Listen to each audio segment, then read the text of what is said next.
Chapter 5. 199. The Flying Ship. The flying ship soared through the darkness, descending deeper and deeper into the empty void. After St. Tyrrhus had left, nothing much happened for a long time. They were surrounded by nothing, and nothing bothered them. This was the oppressive nothingness that Sonny was familiar with all too well. However, now, things were different. The first time he had fallen into the sky below, he was alone and desperate, without any way to escape, and no certainty of what awaited him below. This time he was surrounded by people, knew where he was going, and that they would be able to turn back at any point if need be. Not to mention that Sonny had a whole ship to explore, as opposed to plummeting down atop the corpse of a dead devil. The ancient vessel was not giant, but large enough to make their journey rather comfortable. There was an upper deck, the main cargo hold, the lower deck stretching from the bow to the middle point of the ship, the auxiliary cargo holds beneath it, and various compartments near the stern,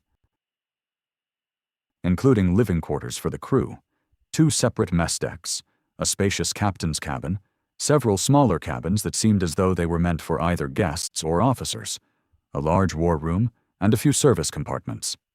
Currently, there were less than 30 people on board, so there was more than enough space for everyone. In fact, the vessel seemed rather empty and rough around the edges.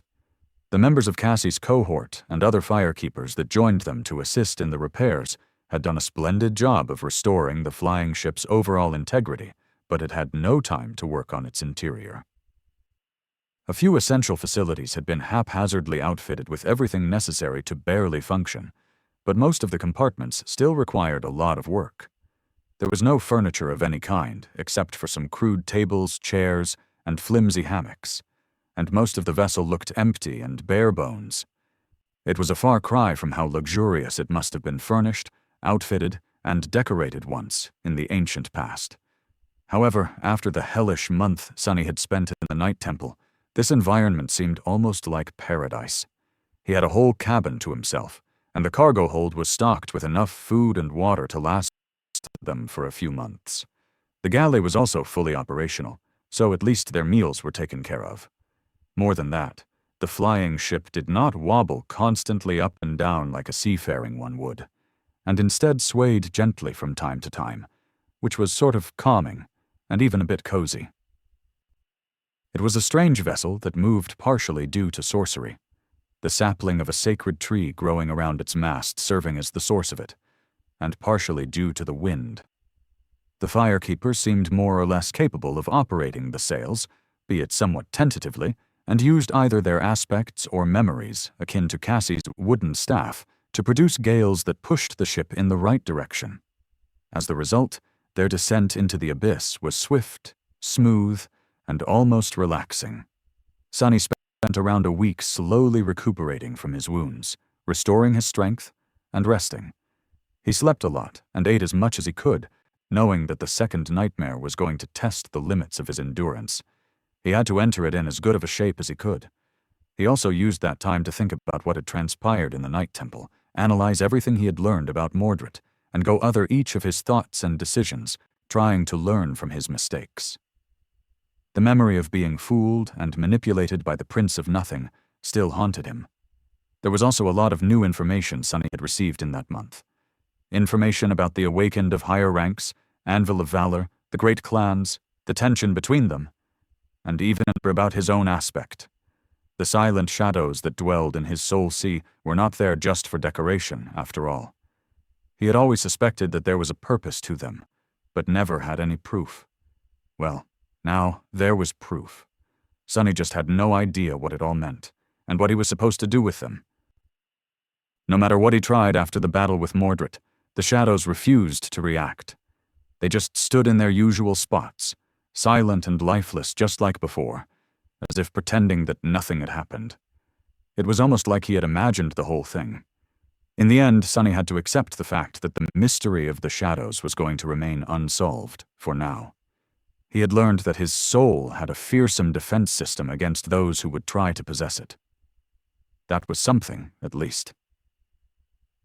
After the first week, when his injuries healed enough, Sonny started training, slowly conditioning his body for the deadly trial ahead. This was somewhat of a useless process, really, since he would be inhabiting a different vessel entirely inside the nightmare. But training the body helped him put his mind in order as well. For that reason, Sunny practiced with the same ferocious determination as back in the Dark City. Kai, Effie, and Cassie joined him too, working on improving their own condition, as well as learning how to work together as a single unit again. It had been a long time since the four of them fought side by side. All of them had grown since then, both in terms of power and experience.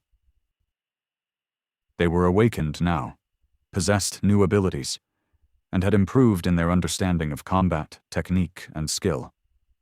They needed to find new and better ways of enhancing each other's strengths and shielding each other's weaknesses, as well as cooperating seamlessly to achieve a common goal. Without the guiding hand of Changing Star, it was much harder than they had remembered. None of them was really a natural leader, let alone one as talented and gifted in the art of battle as Nephis had been, back on the Forgotten Shore. Only now, faced with her absence, did Sunny understand how hard it actually was to build a powerful, cohesive, and effective cohort. Still, they did their best.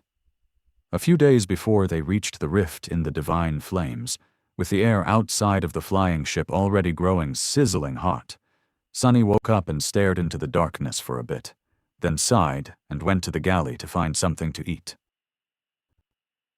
The food was tasty, but not very luxurious.